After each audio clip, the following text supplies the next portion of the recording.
Guys हजारों kilometre दूर international space station में हर वक्त हम में से कोई 6 लोग हमेशा मौजूद रहते हैं और ये सब मुमकिन हो पाया है अपनी जान जोखिम में डालकर स्पेस में सबसे पहले जाने वाले उन वॉलंटियर्स की वजह से। तो आइए गाइज देखते हैं कि कैसे उन सच्चे वॉलंटियर्स ने अपनी जान को जोखिम में डालकर ये मुमकिन कर दिखाया इन रियल फुटेज और सच्ची कहानी की मदद से। सबसे पहले स्पेस ट्रेवल करने वाली पहली एनिमल थी लाइका। उससे पहले कुछ इंसेक्ट्स को भी स्पेस में भेजा गया था। सन 1950 ये वो दौर था जब इंसान स्पेस में जाने के लिए बेताब था और अपनी तमन्ना पूरी करने के लिए उसने एक एक्सपेरिमेंटल स्पेस मिशन आयोजित किया, जिसके लिए उसने स्पेस में इंसान को न भेजकर जानवर को भेजने की योजना बनाई। इस मिशन का मकसद सिर्फ ये जानना था कि क्या आउटर स्पेस में कोई इंसान जिंदा रह सकता था या नहीं। और इस प्रयोग के लिए रशियन वैज्ञानिकों ने मॉस्को की सड़कों से एक 3 साल की आवारा फीमेल डॉग लाइका को उठाया और 3 नवंबर 1957 को लाइका को स्पुतनिक 2 नाम के स्पेस क्राफ्ट में बैठाया गया। बेचारी लाइका को तो ये मालूम भी नहीं था कि वो किस प्रयोग का हिस्सा बनने जा रही है।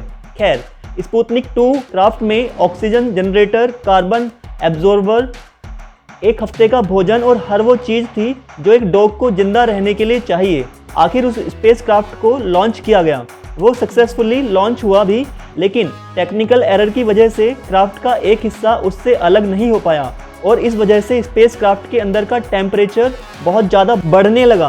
केबिन में गर्मी की वजह से पारा इतना बढ़ गया कि लाइका उसे सहन नहीं कर सकी और गर्मी से लगातार 4 घंटों तक जूझने के बाद उसने अपनी जान गंवा दी।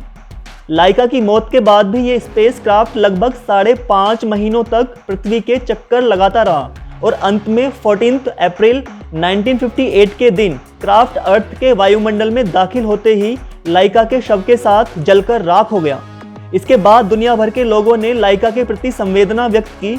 बाद में रशियन गवर्नमेंट ने लाइका को सम्मान देते हुए उसकी प्रतिमा भी बनवाई।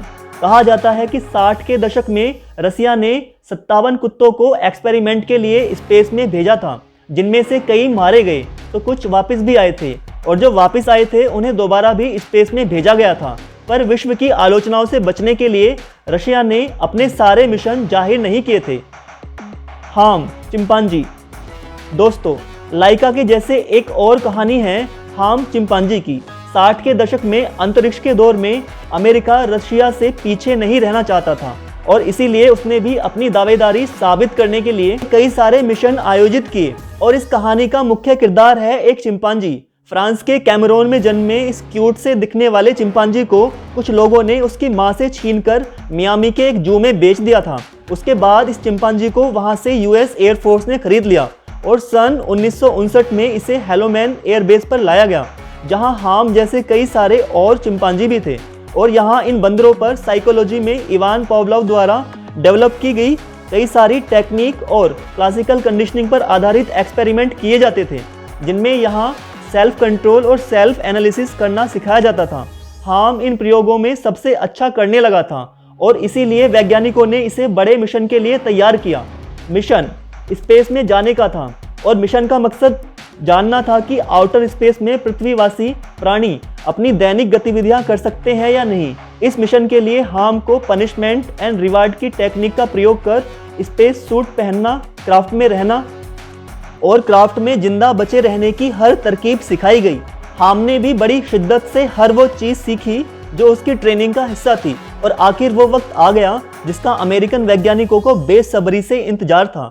13 जनवरी 1961 इसके नेक्स्ट डे हाम को स्पेस में भेजा जाना था और इस दिन सबने उसे खाना पीना, वक्त और प्यार दिया और उस दिन उसे हर वो चीज़ करने दी जो उसे पसंद थी। सबको ये मालूम था कि ये दिन हाम के जीवन का आखिरी दिन हो सकता है। वैज्ञानिकों के अनुसार उसे जिंदा आने की उम्मीद बहुत ही कम थी। खैर, अगले दिन हाम को स्पेस क्राफ्ट में बैठाया गया। उसके शरीर पर सेंसर लगाए गए ताकि उसकी हर एक्टिविटी को रिकॉर्ड किया जा सके और आखिर फ्लोरिडा से हाम का स्पेस क्राफ्ट लॉन्च हुआ। वो स्पेस क्राफ्ट अपार गति से उड़ते हुए व गुरुत्व आकर्षण को चीरते हुए ऊंचाई पर जाने लगा और उसने अर्थ के ओजोन लेयर को पार कर दिया। अब यह आउटर स्पेस में था। कुछ समय एक्चुअल स्पेस में रहने के बाद हाम के क्राफ्ट का कैप्सूल अलग होकर पृथ्वी की ओर मुड़ा और अंटार्कटिक ओशन की ओर बढ़ने लगा। हाम का कैप्सूल धीमी गति से नीचे उतर ही रहा था कि अचानक अंटार्कटिक समुद्र में उसकी क्रैश लैंडिंग हुई। सब समझ गए थे कि हाम अब नहीं बचा होगा।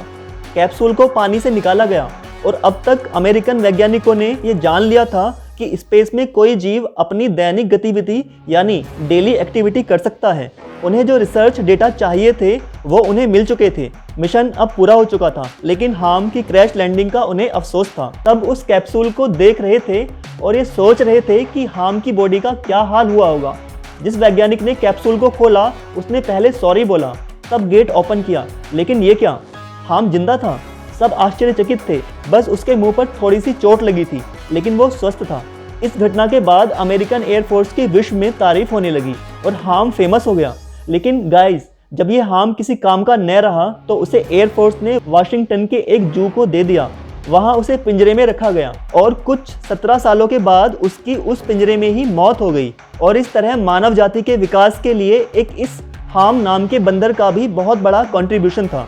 Yuri Gagarin. Guys, insects, animals और चिंपैंजी के परीक्षण के बाद अब समय आ गया था कि खुद इंसान स्पेस में अपनी मौजूदगी दर्ज करे। अब इंसान को स्पेस में भेजने की तैयारी जोर पकड़ने लगी। संपूर्ण मानव जाति की तरफ से ये जिम्मा उठाया सोवियत रूस के यूरी गागरिन ने। सोवियत रूस ने जब अंतरिक्ष यात्री की ट्रेनिंग के लिए आवेदन मांगे तो रशिया में करीब 3000 से भी ज़्यादा आवेदन आए, जिनमें से यूरी गागरिन भी एक थे।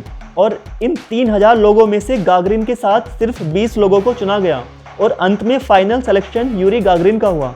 और इस चुनाव के लिए उनके छोटे कद ने भी अहम भूमिका अदा की, जो स्पेस क्राफ्ट में आसानी से फिट हो जाता था। अंत में सारी तैयारी और ट्रेनिंग के बाद दिन आया इंसान को स्पेस में भेजने का। 12 अप्रैल 1961 यूरी गागरिन के लिए एक खास किस्म का स्पेस क्राफ्ट उन्हें स्पेस में ले जाने के लिए तैयार था। वो स्पेस में जाने से पहले अपने कुछ सहायकों से मिले, जिनमें से एक ने उनसे कहा कि प्लीज़ कम बैक, तुम वापस जरूर आना। और गागरिन ने उन्हें विश्वास दिलाया कि वो वापस आएंगे। और इसके बाद यूरी गागरिन रशियन भाषा में बोले, हम दूर चले। और इन आखिरी शब्दों के बाद उन्होंने स्पेस के लिए उड़ान भरी। मजे की बात यह है गाइस कि रशिया के इस पायलट, जिसने कई फाइटर प्लेन्स को 360 डिग्री से घुमाया था, वो आज अपने ही स्पेस क्राफ्ट को कंट्रोल नहीं कर सकता था। जी हाँ, यूरी गागरिन के अंतरिक्ष अभियान के इस स्पेस क्राफ्ट को पृथ्वी से कंट्रोल किया जा रहा था और उनका इस पर कोई भी कंट्रोल नहीं था।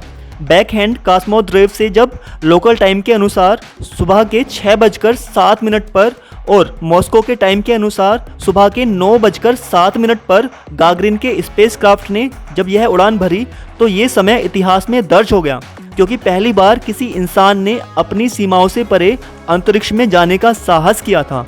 इस उड़ान के बाद जब गागरिन स्पेस में पहुंचे तो पृथ्वी का प्रभामंडल देखकर आश्चर्यचकित हो गए। उन्होंने वहां से कहा कि पृथ्वी पर पड़ने वाली बादलों की परछाई एक मजेदार दृश्य खड़ा करती है। उड़ान के 10 मिनट बाद उन्होंने ये भी कहा कि जीरो ग्रेविटी का अनुभव बहुत ही मजेदार है। इसका मतलब उड़ान के 10 मिनट बाद वो पृथ्वी के अपर एटमॉस्फेयर में पहुंच गए थे। उसके बाद पृथ्वी का एक चक्कर लगाने के बाद 9:57 पर फिक्स शेड्यूल के अनुसार गागरिन के कैप्सूल को पृथ्वी पर वापस लौटने का आदेश दिया गया और ये सब कुछ पृथ्वी से संचालित था।